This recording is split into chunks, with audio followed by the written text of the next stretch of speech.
The autobiography of Booker T. Washington, Up from Slavery, Chapter 15, The Secret of Success in Public Speaking. As to how my address at Atlanta was received by the audience in the Exposition building, I think I prefer to let Mr. James Creelman, the noted war correspondent, tell. Mr. Creelman was present and telegraphed the following account to the New York World, Atlanta, September 18. While President Cleveland was waiting at Gray Gables today to send the electric spark that started the machinery of the Atlanta Exposition, a Negro Moses stood before a great audience of white people and delivered an oration that marks a new epoch in the history of the South. And a body of Negro troops marched in a procession with the citizen soldiery of Georgia and Louisiana. The whole city is thrilling tonight with the realization of the extraordinary significance of these two unprecedented events. Nothing has happened since Henry Grady's immortal speech before the New England Society in New York that indicates so profoundly the spirit of the New South, except perhaps the opening of the Exposition itself. When Professor Booker T. Washington, principal of an industrial school for colored people in Tuskegee, Alabama, stood on the platform of the auditorium with the sun shining over the heads of his auditors into his eyes, and with his whole face lit up with the fire of prophecy, Clark Howell, the successor of Henry Grady, said to me, "That man's speech is the beginning of a moral revolution in America." It is the first time that a Negro has made a speech in the South on any important occasion before an audience composed of white men and women. It electrified the audience, and the response was as if it had come from the throat of a whirlwind. Mrs. Thompson had hardly taken her seat when all eyes were turned on a tall, tawny Negro sitting in the front row of the platform. It was Professor Booker T. Washington, president of the Tuskegee, Alabama Normal and Industrial Institute, who must rank from this time forth as the foremost man of his race in America. Gilmore's band played the Star-Spangled Banner, and the audience cheered. The tune changed to Dixie, and the audience roared with shrill hi-yees. Again the music changed, this time to Yankee Doodle, and the clamor lessened. All this time the eyes of the thousands present looked straight at the Negro orator. A strange thing was to happen. A black man was to speak for his people with none to interrupt him. As Professor Washington strode to the edge of the stage, the low, descending sun shot fiery rays through the windows into his face. A great shout greeted him. He turned his head to avoid the blinding light and moved about the platform for relief. Then he turned his wonderful countenance to the sun without a blink of the eyelids and began to talk. There was a remarkable figure, tall, bony, straight as a Sioux chief, high forehead, straight nose, heavy jaws, and strong, determined mouth, with big white teeth, piercing eyes, and a commanding manner. The sinew stood out on his brawn neck, and his muscular right arm swung high in the air, with a lead pencil grasped in the clenched brown fist. His big feet were planted squarely, with the heels together and the toes turned out. His voice rang out loud, clear and true, and he paused impressively as he made each point. Within 10 minutes, the multitude was in an uproar of enthusiasm. Handkerchiefs were waved, canes were flourished, hats were tossed in the air. The fairest women of Georgia stood up and cheered. It was as if the orator had bewitched them.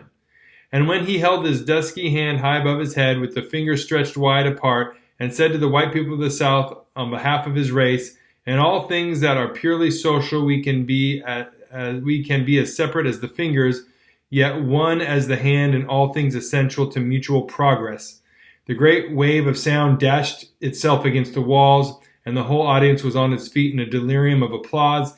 And I thought at that moment of the night when Henry Grady stood among the curling wreaths of tobacco smoke in Delmonico's banquet hall and said, "I am a cavalier among Roundheads." I have heard the great orators of many countries, but not even Gladstone himself could have pleased the cause with most consummate power than did this angular Negro standing in a nimbus of sunshine, surrounded by the men who once fought to keep his race in bondage. The roar might swell ever so high, but the expression of his earnest face never changed. A ragged ebony giant squatted on the floor in one of the aisles, watched the orator with burning eyes and tremulous face until the supreme burst of applause came, and then the tears ran down his face.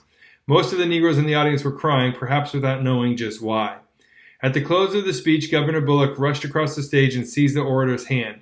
Another shout greeted this demonstration, and for a few minutes the two men stood facing each other hand in hand.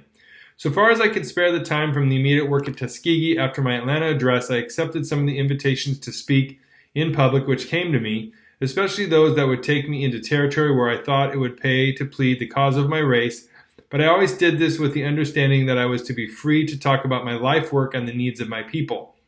I also had it understood that I was not to speak in the capacity of a professional lecturer or for mere commercial gain. In my efforts on the public platform, I never have been able to understand why people come to hear me speak.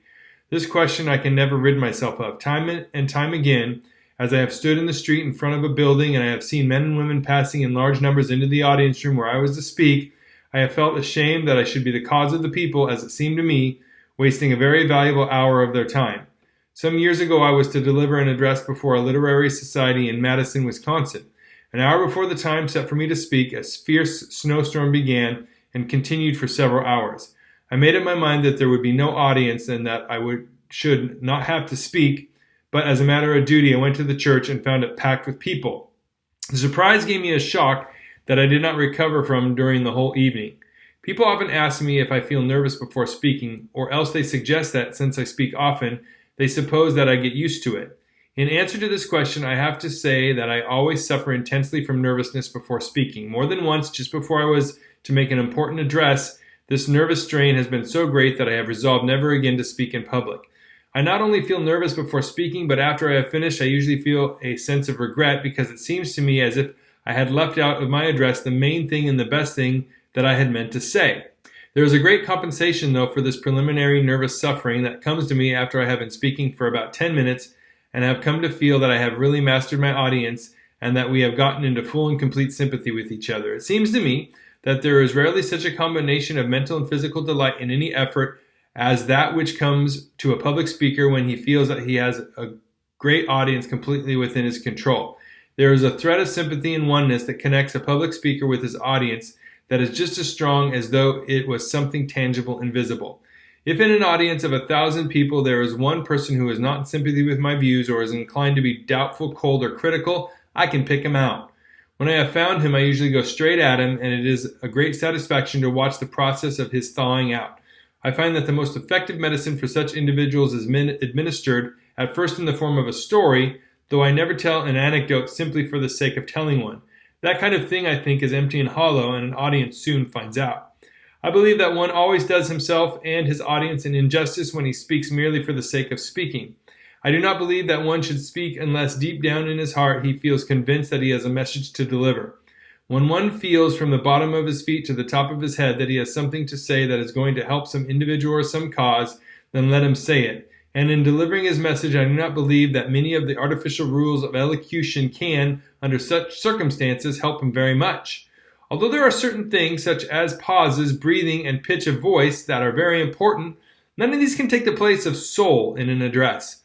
When I have an address to deliver, I like to forget all about the rules for the proper use of the English language and all about rhetoric and that sort of thing, and I like to make the audience forget all about these things too. Nothing tends to throw me off my balance so quickly when I am speaking as to have someone leave the room. To prevent this, I make up my mind as a rule that I will try to make my address so interesting, will try to state so many interesting facts one after another that no one can leave. The average audience, I've come to believe, wants facts rather than generalities or sermonizing. Most people, I think, are able to draw proper conclusions if they are given the facts in an interesting form on which to base them. As to the kind of audience that I like best to talk to, I would put at the top of the list an organization of strong, wide-awake businessmen, for example, as is found in Boston, New York, Chicago, and Buffalo. I have found no other audience so quick to see a point and so responsive. Within the last few years, I've had the privilege of speaking before most of the leading organizations of this kind in the large cities of the United States. The best time to get a hold of an organization of businessmen is after a good dinner, although I think that one of the worst instruments of torture that ever was invented is the custom which makes it necessary for a speaker to sit through a 14-course dinner every minute of the time feeling sure that his speech is going to prove a dismal failure and disappointment. I rarely take part in one of these long dinners that I do not wish that I could put myself back in the little cabin where I was a slave boy and again go through the experience there, one that I shall never forget, of getting molasses to eat once a week from the big house. Our usual diet on the plantation was cornbread and pork, but on Sunday morning my mother was permitted to bring down a little molasses from the big house for her 3 children, and when it was received, how did I wish that every day was Sunday.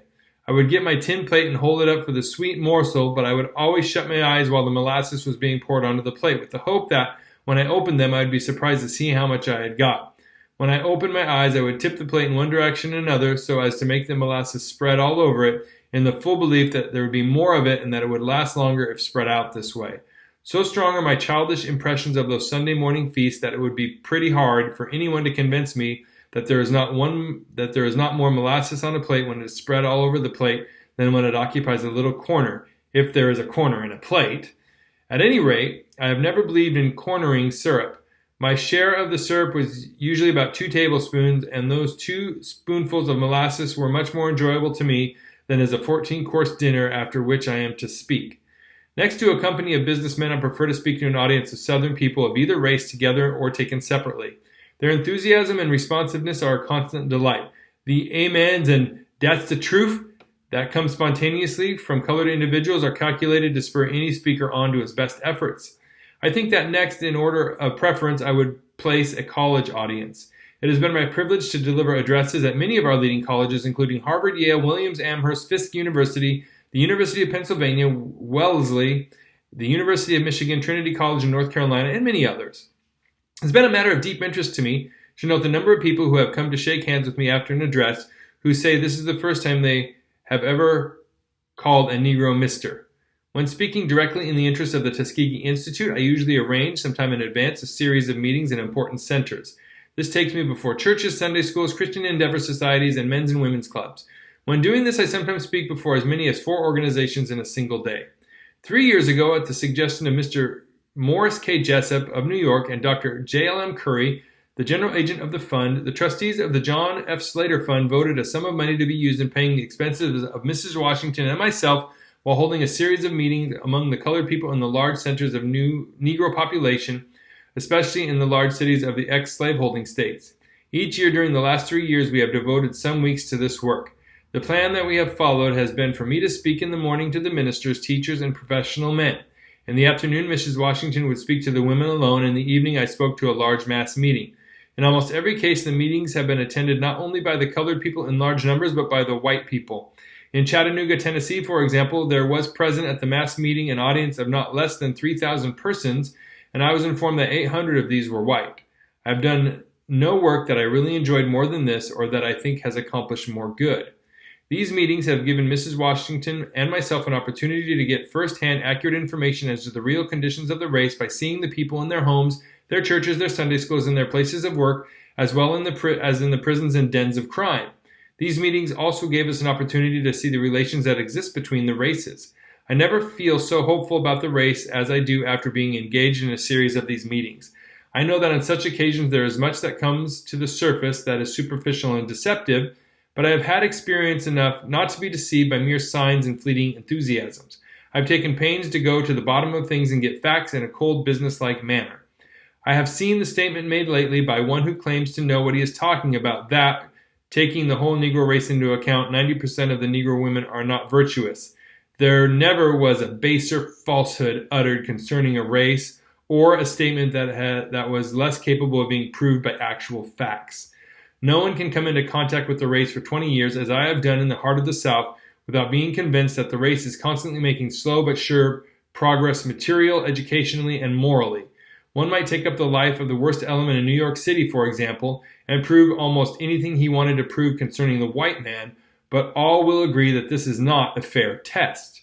Early in the year 1897, I received a letter inviting me to deliver an address at the dedication of the Robert Gould Shaw Monument in Boston. I accepted the invitation.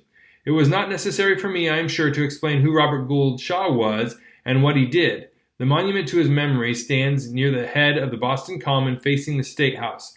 It is counted to be the most perfect piece of art of the kind to be found in the country. The exercises connected with the dedication were in the Music Hall in Boston, and the Great Hall was packed from top to bottom with one of the most distinguished audiences that ever assembled in the city. Among those present were more persons representing the famous old anti-slavery element than is likely will ever be brought together in the country again.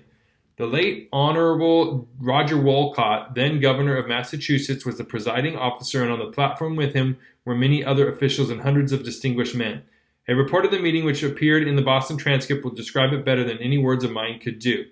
The core and kernel of yesterday's great noon meeting in honor of the Brotherhood of Man in Music Hall was the superb address of the Negro president of Tuskegee. Booker T. Washington received his Harvard A.M.